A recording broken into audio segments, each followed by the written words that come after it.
Convidamos a todos para acompanhar, neste momento, a palestra de abertura. O palestrante será o professor Dr. Roberto Ziles, da USP. Bom dia a todos. Me apresentar para vocês, meu nome é Roberto Ziles, eu trabalho no Instituto de Energia e Ambiente da Universidade de São Paulo e para mim, digamos, é uma satisfação, poder nesta manhã estar trazendo para vocês, a palestra de abertura sobre o cenário global de armazenamento de energia no setor elétrico. Mais uma vez, bom dia a todos os participantes do Fórum Brasil Storage. Como eu já havia falado, eu vou falar nessa palestra de abertura sobre o cenário global de armazenamento de energia no setor elétrico. Para mim é uma satisfação poder participar deste fórum, dada a importância que, no meu ponto de vista, o armazenamento tem e terá no setor elétrico nos próximos anos. Como a gente tem que fazer um cenário global, tá? Então é muito importante a gente identificar métricas e previsões, o que será a produção de eletricidade nos próximos anos. Tá? Então, existem várias bases, nós vamos utilizar aqui para essa visão geral, a base da Agência Internacional de Energia, tá? Onde que nós temos dados históricos de 2018. Tá? 2018 foi a produção, tá? Praticamente 26.600 terawatt-hora, tá? Distribuído aqui na coluna nós temos por fontes, tá? A gente pode ver que a parte de renováveis aqui tem uma contribuição, tá? Importante, tá? Distribuída por essas fontes aqui. E que nós temos previsão nesse cenário, tá, que a Agência Internacional de Energia projeta para os próximos anos, de 5 em 5 anos, 2025, 2030, 2035 e 2040, tem um cenário da política declarada, as coisas vão acontecer como estão acontecendo, sem considerar a adoção de políticas de incentivo, ou seja, em particular as associadas com os objetivos de desenvolvimento sustentável, mas ela também põe aqui um cenário, tá, para 2030 e 2040, considerando a adoção de políticas associadas com o desenvolvimento sustentável. Então, para ter um cenário, vamos fixar uma métrica 2040, certo? 2040 nós estamos falando daqui 20 anos, um pouco menos de 20 anos praticamente, então nós temos um cenário de produção de eletricidade para atender a demanda de torno de 41.000 terawatt-hora e um cenário de desenvolvimento sustentável da ordem de 38.000 terawatt-hora. Tá? Sendo que boa parte, tá, dessa energia será proveniente de fontes renováveis. Tá? Aqui nós temos em terawatt-hora, fica mais fácil a gente fazer um pouco a distribuição em participação de cada uma dessas fontes. Tá? Aqui a gente tem uma distribuição, tá? Onde que tem, nessa parte à esquerda, nós temos a política declarada, tá? E aqui o desenvolvimento sustentável. A gente pode ver que as barras marcadas em laranja e vermelho são eletricidade proveniente de energia eólica e solar fotovoltaica. Então, fixar um pouco nessas duas, tá? A gente tem que fixar nesses cenários que elas vêm aumentando sua participação na produção global de eletricidade. Se a gente tomar aqui os valores históricos de 2018, que é fato, o que ocorreu, e o que está previsto ocorrer dentro do cenário declarado e o que está para ocorrer dentro da adoção, num cenário de adoção de as políticas associadas com os objetivos de desenvolvimento sustentável. Então, se a gente pegar aqui e distribuir em porcentagem, fica mais fácil para ter um cenário global, tá? Na política declarada, se a gente pegar solar e eólica, que são essas duas em verde aqui, tá? Nós temos que, em 2040, tá, 24% de toda a eletricidade global produzida será proveniente de energia solar e eólica, solar fotovoltaica e eólica. E no cenário já mais que se espera que, de certa forma, por várias razões, que não cabe aqui nesse fórum estar falando, tá? Mas que se espera que a sociedade adote políticas e regulamentações que a gente esteja mais no cenário esse de desenvolvimento sustentável, e a previsão seria de 30% da participação, né, na produção global de eletricidade proveniente de energia eólica e solar fotovoltaica. Sim, mas vem cá, nós estamos falando de um cenário de armazenamento, tá? Porque está falando de solar e eólica. Olha, se esses cenários, mesmo na política declarada ou na desenvolvimento sustentável, é isso que vai ocorrer, é inexorável, tá? A introdução de armazenamento no setor elétrico. Então, se esse cenário, a gente vê o armazenamento no cenário do setor elétrico, a gente tem que ver como vai ser esse setor, qual a participação, de que fontes. Então, é muito importante a gente ter claro, tá, essa participação prevista dessas duas fontes, que a gente pode dizer, tem vários nomes, fontes intermitentes ou não despacháveis, mas esse nível de penetração vai exigir, né, a introdução expressiva de armazenamento no sistema elétrico, né? Veja bem, aqui nós temos uma representação, tá, onde que nós temos a introdução da geração eólica e fotovoltaica. Na medida do possível, o que se busca com isso, tá, é ter um sistema onde que você tenha, certo, um equilíbrio entre a geração e o consumo, de forma que o sistema fique estável, tá? Na medida em que você tem uma maior penetração desses sistemas, tá? Se você tem menos geração e não tem flexibilidade ou reserva operativa, o armazenamento entra no sistema elétrico para compensar, né, as faltas que tu tem, né, e dando flexibilidade ao sistema.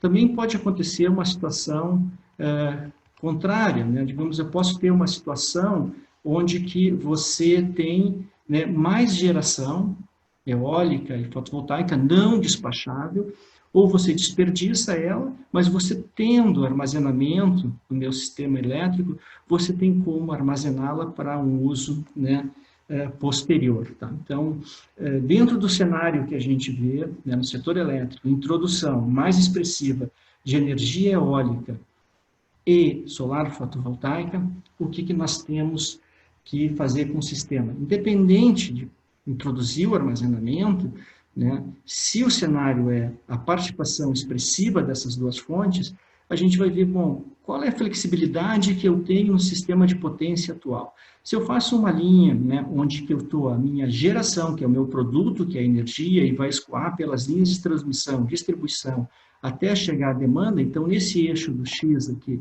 eu tenho a flexibilidade que eu tenho no sistema, certo? Eu tenho maior flexibilidade próximo da minha unidade de geração, e à medida em que eu adote o armazenamento no meu sistema elétrico, seja entre geração, transmissão, distribuição e, inclusive, na geração distribuída com armazenamento, eu posso, de forma assim, coloquial, mostrar o que poderia acontecer, eu incremento a flexibilidade de um futuro sistema de potência, tá? Tendo aqui melhorado bastante, e também, pelo fato de introduzir armazenamento na geração distribuída, eu incremento a flexibilidade na ponta do meu sistema. E aí vários, né, benefícios que o armazenamento traz, né, ou os serviços que me dá o armazenamento ao setor elétrico, ao sistema elétrico como um todo, que certamente, né, será objeto de bastante discussão nas 10 sessões que ocorrerão durante esses 2 dias, né, que teremos aí no Fórum Brasil Storage. Continuando um pouco, então, o que representa, tá, essa introdução ou participação dessas fontes não despacháveis e qual é a associação dela com a necessidade do armazenamento. Aqui nós temos, tá, também, aqui não estamos mais com a energia, a gente viu antes a participação em energia, que nós estamos vendo a potência, nesse eixo nós temos a capacidade ou potência de cada uma das fontes, tá? Se a gente tomar aqui como referência 2019, né, o fotovoltaico nós tínhamos da ordem de 600 gigas, tá? E devemos chegar um pouquinho mais de 3.000 gigas na política declarada em 2040. Já se a gente passar na projeção de desenvolvimento sustentável, esse número é maior, tá? Eólica também maior, mas onde está o armazenamento, certo? Na projeção da política declarada, a gente chega aqui nessa linha em azul, que é o nosso armazenamento em baterias, tá? Independente da tecnologia, que certamente também será discutida, as tecnologias que estão mais competitivas para introduzir ao longo das sessões desses 2 dias, tá? Mas nós temos aqui, no política declarada em 2040, uma perspectiva de ter da ordem de 330 GB de capacidade, tá?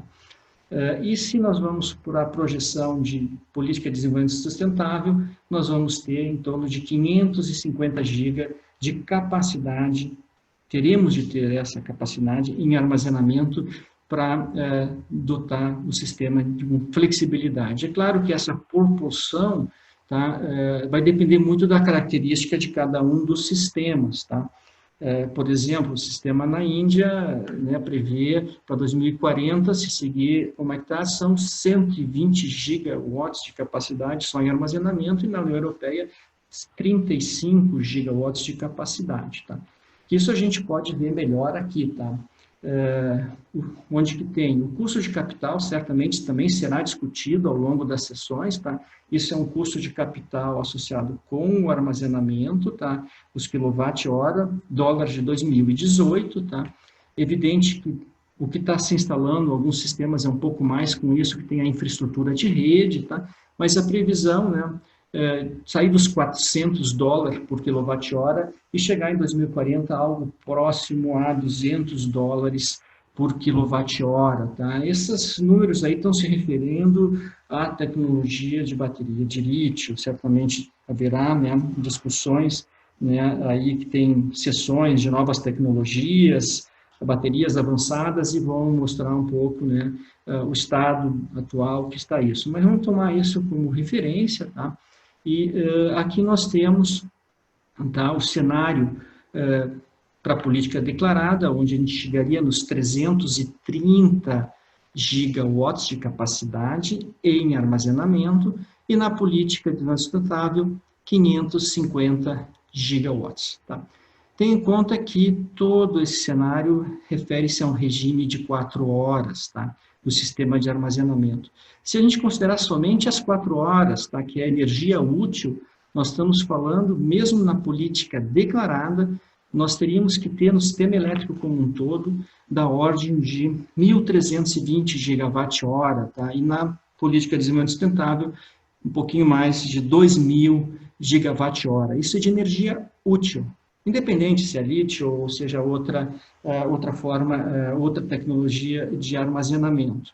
E se vocês pegarem esses números, chegamos isso entre 300 e 200 dólares o quilowatt-hora, né? Então, fazendo a escala dos gigawatt-horas, quilowatt-horas, vamos chegar em alguns bilhões de dólares de investimentos que serão necessários, né, ser investidos para dotar o sistema com flexibilidade. Se a gente for agora entrar, né, a gente viu o cenário, né, um cenário de introdução de fontes renováveis na matriz, por uma necessidade de limpar a nossa matriz, sobretudo por razões de mudanças climáticas, tá? E também por uma conscientização da sociedade, e por outro, né, que as energias renováveis, em particular a eólica e a fotovoltaica, são economicamente competitivas, e para realmente aquele cenário acontecer com essa participação que é desejável, teríamos que ter o armazenamento.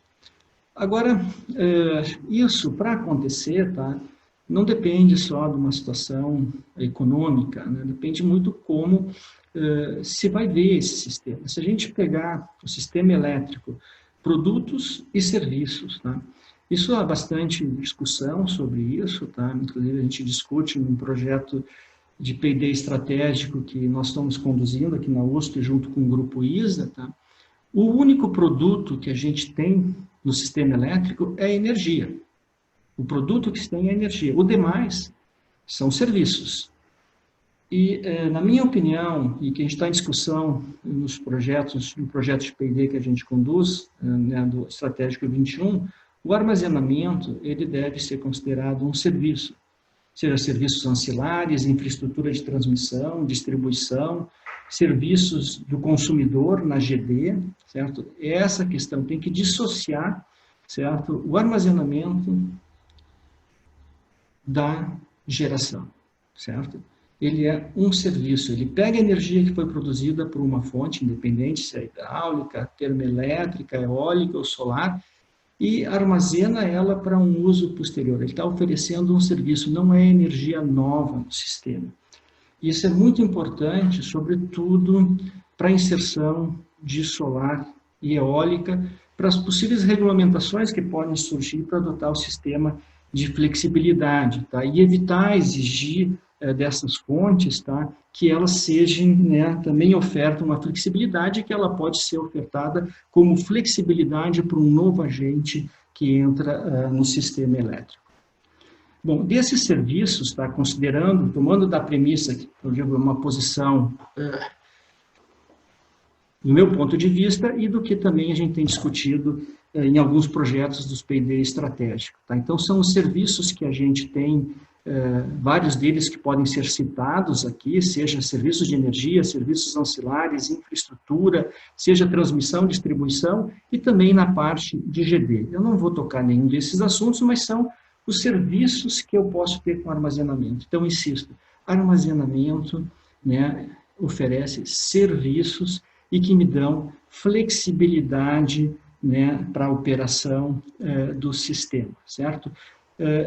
Todos esses serviços, certamente, muitos desses serviços serão abordados nas sessões que teremos, em particular na sessão 10, tá? Na parte que vai ser tocada o armazenamento de energia em geração distribuída com fontes renováveis, será, né, abordado todos esses serviços aqui com bastante mais profundidade, tá? Então, vamos ver o seguinte, as contribuições, tá, para o setor elétrico são várias, considerando o serviço, né? Aqui nós estamos falando na escala de empresas, tá? Em grande escala, os serviços eu posso tanto para a operação do sistema, que me dá a parte de regulação, flexibilidade, partida em frio, tem a parte de adiamento de investimentos, tá? Troca de energia e adiamento de investimento, né? E de capacidade, coisas que economicamente me favorecem, tá? Eu tenho também a possibilidade de alívio e congestionamento de transmissão e distribuição, podendo em alguns pontos absorver mais fontes intermitentes não despacháveis, como eu comentei no início, solar e eólica, né, que está o próximo item, que é né, os geradores fotovoltaicos e eólicos, e no caso, né, em grande escala, né, os nossos sistemas isolados de grande porte, né, que a gente chama aqui de mini-redes, é a redução da dependência de geradores diesel. E se eu vou atrás do medidor, tá, que é mais na GD, né, eu tenho os serviços para os consumidores de eletricidade, que vão incrementar seu autoconsumo, redução de conta, pode ter redução de demanda e também ter energia de reserva. Para operação, eu tenho outros serviços que são adiamento de investimentos, né, regulação de frequência, e nas mini-redes, na área de distribuição, tá, eu tenho substituição também de diesel, reserva de energia, e também consigo fazer suavização das fontes renováveis variáveis. Tá? Então, claramente se vê, né, o armazenamento participando num cenário que a gente tem de introdução de renováveis no setor elétrico como um novo agente e sim oferecendo todos esses serviços. Tá? E oferecendo esses serviços, a gente, voltando uma slide que a gente já viu, né, na parte atrás do medidor, é muito importante considerar, né, aumento de flexibilidade que o armazenamento, né, em conjunto com a geração distribuída, pode oferecer para o sistema elétrico como um todo. Tá? Fora, né, a introdução do armazenamento em cada uma das etapas aqui, seja transmissão e distribuição. Tá? Então, indo, né, um pouco no que se viu, a gente viu um cenário de que seria, né, ou que provavelmente se vai seguir o cenário de produção e consumo de eletricidade. A gente utilizou da Agência Internacional de Energia para 2040, tá? Que pode chegar a 41 mil terawatt-hora num cenário da política declarada e 38 mil terawatt-hora se for na política de desenvolvimento sustentável. Tá? E dentro desse cenário, tá, se vê que a energia eólica e fotovoltaica vai crescer, né, rapidamente a nível global, tá? E para esse crescimento, tá, esse crescimento ocorre por quê? Economicamente, tecnicamente, tanto a eólica e fotovoltaica estão maduras, competitivas, tá? Mas esse cenário, tá, ele vai exigir, o que a gente viu ali, a adoção de armazenamento. Independente se vamos adotar uma tecnologia ou outra, mas nós vamos ter que ter armazenamento para ter flexibilidade no sistema. Tá? E para esse armazenamento entrar, certo? Assim como a gente já viu em outras tecnologias que foram entrando no sistema elétrico, vai ter que ter uma regulamentação que considere e valorize adequadamente, tá, os serviços que eu posso ter com o armazenamento. Então, é muito importante, tá, mesmo que a gente está trabalhando na parte econômica, parte de viabilidade técnica, arranjos comerciais na introdução, né, a regulação vai ter que olhar com muita atenção, tá, como regulamentar isso e o armazenamento, né, proporcionar realmente, né, maior flexibilidade para a integração, né, do sistema, seja geração, distribuição e consumo. Então, a minha opinião e o que a gente tem discutido nos projetos que estão em andamento, tá, que o armazenamento de energia no sistema elétrico é um serviço e não um produto.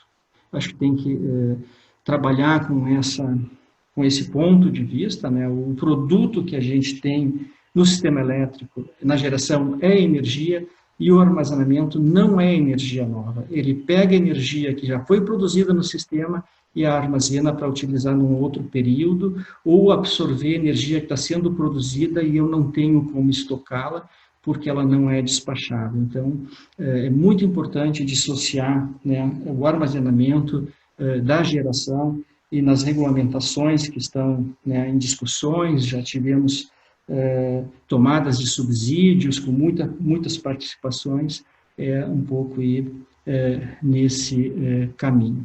Bom, desejo a todos, né, ao longo desses 2 dias, né, que aproveitem bem, que vamos ter 10 sessões que vão aprofundar em detalhe todos os aspectos do armazenamento, seja tecnologias, seja a parte associada com a reciclagem, que também importa bastante, e espero que todos tenham, né, 2 dias que possam ser bem aproveitados, e com isso termino e agradeço a atenção de todos. Agradecemos ao professor Dr. Roberto Ziles, da USP, pela sua participação.